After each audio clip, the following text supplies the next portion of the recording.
Johnny Cash was mid-song when he suddenly stopped and asked three words. The entire crowd of 15,000 froze. What happened next changed the life of one deaf fan forever. It was September 15th, 1969, at the Chicago Amphitheater. Johnny was riding high on the success of his prison concert albums, selling out venues across America. The energy that night was electric. 15,000 fans packed into every space, stomping, clapping, pushing toward the stage, with an intensity that bordered on dangerous. But in the chaos of that crowd, in the premium front section that cost more than most people made in a week, sat a 19-year-old woman who couldn't hear anything at all. Her name was Diana Chen, and she'd been waiting for this moment for 5 years. 5 years of saving every dollar from her job at the public library. 5 years of speech therapy and learning to navigate a world built for hearing people.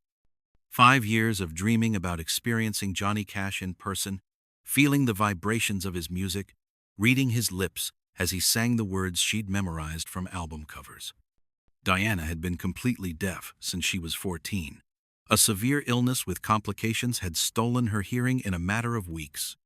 One day, she was a normal teenager listening to the radio, and 3 weeks later, she lived in complete silence. The doctors said there was nothing they could do. The damage was permanent.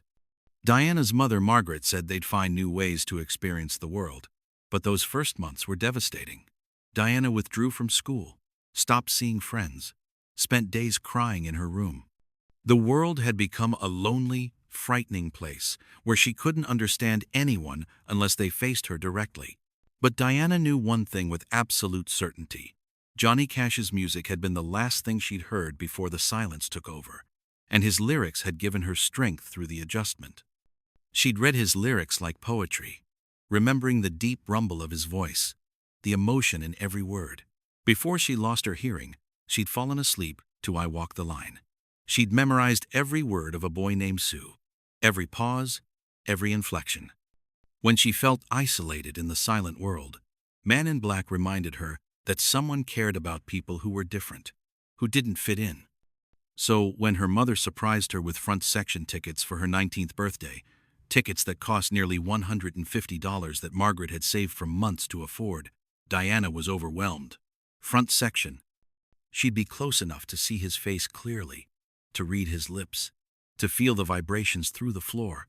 For a young woman who lived in silence, who relied on seeing to understand the world, being up front meant everything. The night of the concert, Margaret guided her daughter through the Chicago Amphitheater entrance with pride and anxiety. Margaret worked 2 jobs, mornings at a diner, evenings cleaning offices to support them after Diana's father left, unable to cope with his daughter's disability. He'd said he couldn't handle it and walked out 6 months after Diana lost her hearing. Margaret had never forgiven him, but she'd promised herself she'd give Diana every opportunity to live fully. This concert was part of that promise. But she'd never seen Diana this excited since before the illness. For weeks, Diana had been practicing reading Johnny's lips from watching old television performances at the library. She'd studied his mouth movements, memorized his expressions, prepared herself to understand every word he'd sing tonight. They found their spot, just as promised. But there was an immediate problem neither had anticipated. The moment Johnny appeared on stage, every person stood up and surged forward. They weren't just standing, they were jumping, waving their arms, blocking Diana's view completely. Within seconds, Diana found herself staring at nothing but the backs and waving arms of dozens of people who had no idea they were blocking the one person who needed to see more than anyone else. Margaret tapped the shoulder of the tall man in front. When he turned, she signed and spoke simultaneously. "Excuse me, my daughter is deaf. She needs to see his face to understand the performance. Could you please sit or move aside?" The man looked confused, shrugged, and turned back around. He either didn't understand or didn't care. Margaret tried the woman next to him, using her voice and gestures to explain. The woman glanced back briefly, mouthed, "Sorry," but kept standing, swept up in her own excitement. Over the next 20 minutes, Margaret tried 7 different people. Some pretended not to see her. Others gave apologetic shrugs but didn't move. One man actually laughed and said, "If she can't hear, why is she even here?" Margaret wanted to scream at him, to explain that her daughter loved music more than anyone in this building, that she'd saved for 5 years, that she deserved to be here just as much as anyone. But she knew it wouldn't matter. People didn't understand. They never understood. Diana felt her chest tighten as she watched her mother try person after person.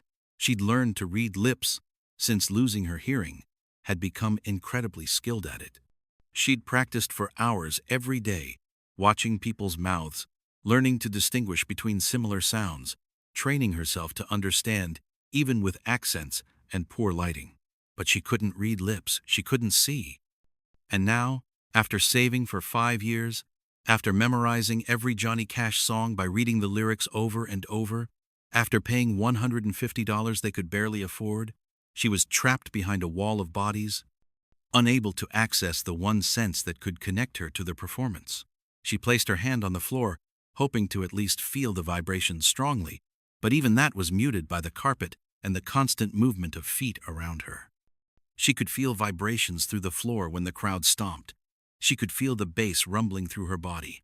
But without seeing Johnny's face, without reading his lips, without watching his expressions, she was completely cut off from the experience. It was like being at a concert designed entirely for a language she didn't speak. As the concert progressed, it got worse. People kept raising their arms, jumping, blocking her sightline completely. Diana tried standing, but at 5'4", she still couldn't see over or around the crowd. Her mother was nearly in tears, feeling helpless and angry at the inconsiderate people around them. Diana could feel the bass of Folsom Prison Blues vibrating through her bones. She knew this song. She'd memorized every word before she lost her hearing, but she couldn't see Johnny singing it.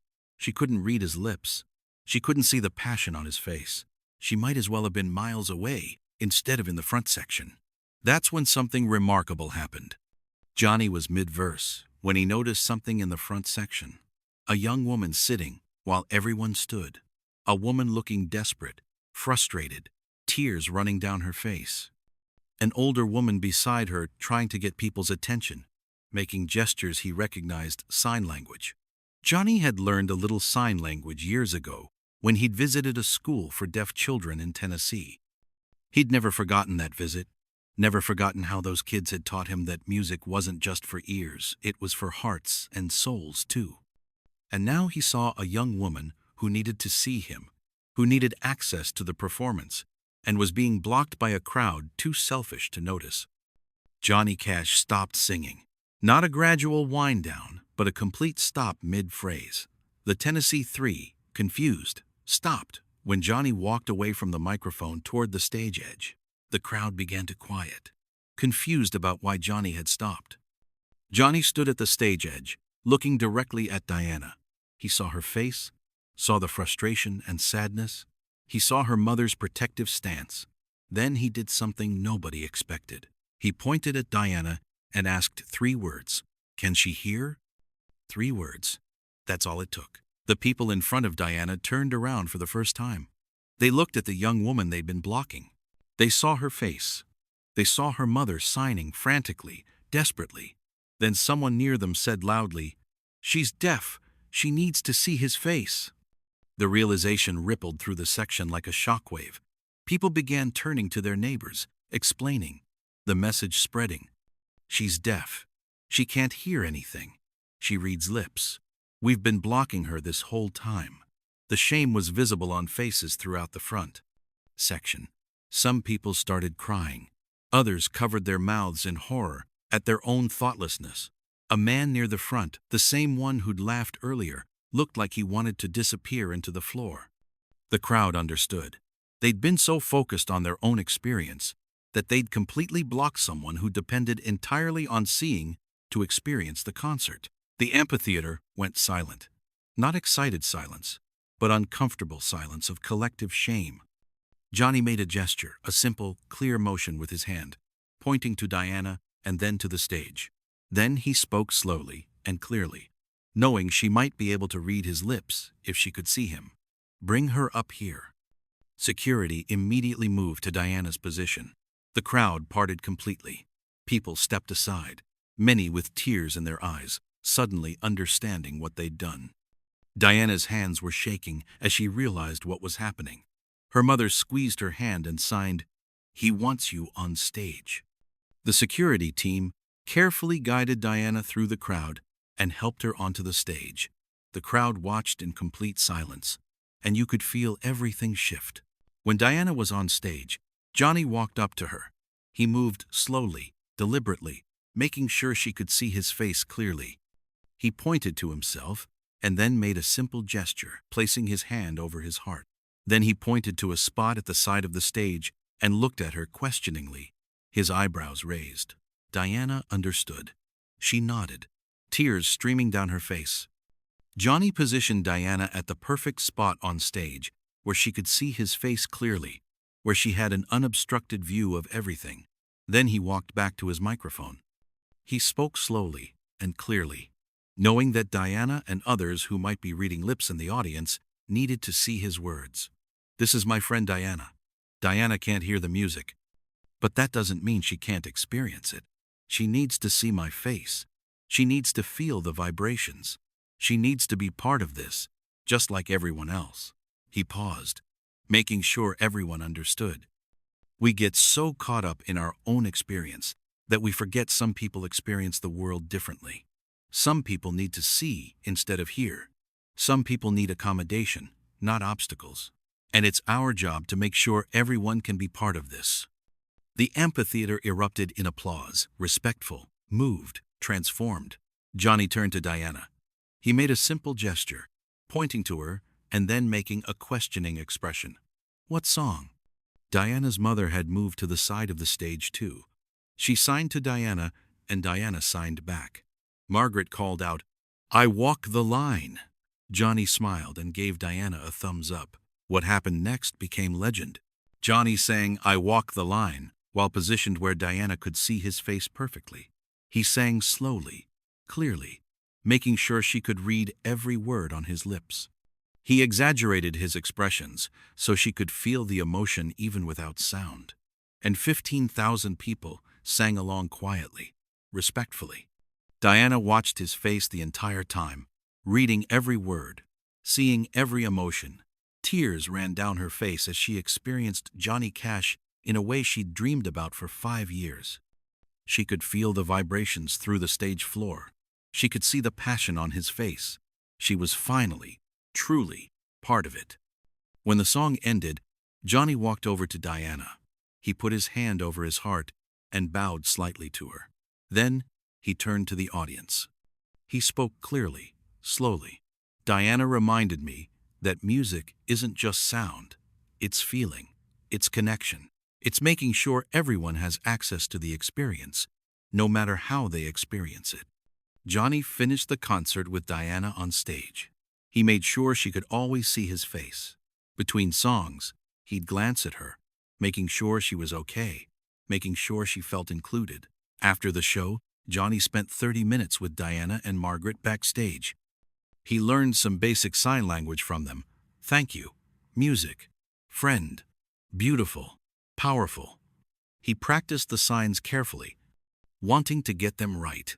Margaret taught him to sign, "You matter," and Johnny made Diana laugh by signing it back to her with exaggerated enthusiasm. He gave Diana his set list and a photo of himself with a personal note written on it. "Diana, music is feeling, not just sound. Thank you for reminding me. You belong here, always. Johnny Cash." He also gave her something else, one of his guitar picks, and a promise. "Next time I'm in Chicago," he signed slowly while Margaret interpreted the words he didn't know yet, "you'll have a front row spot reserved, and I'll make sure the venue sets up proper accommodation." That's a promise. But more than anything, he gave Diana validation that she belonged, that her way of experiencing the world was valid and worthy of accommodation, that she wasn't broken or less than, she was simply different, and different was valuable. Margaret later told reporters, "Johnny didn't have to stop the show, but he saw my daughter. He understood that she experiences music differently, not less. That's not just talent, that's humanity. The incident had ripples beyond that night. Within weeks, venues across America began conversations about accessibility for deaf and hard-of-hearing fans. They started providing better sightlines, interpreters, and accommodations. Diana Chen became an advocate for deaf and hard-of-hearing music fans, crediting that night as the moment she realized her experience mattered. She worked to make concerts more accessible, helping venues understand that deaf people love music too, they just experience it differently. Johnny never made a big deal about it. When reporters asked, he'd say, "I just made sure everyone could experience the show in their own way. That's not heroic, that's just decent." But to Diana and those 15,000 people that night, it was more than decent. It was a powerful reminder that true greatness is about asking, can everyone experience this? Is everyone included, regardless of how they experience the world? 3 words, can she hear? That's all it took to transform a concert into a lesson about accessibility, understanding, and making space for everyone.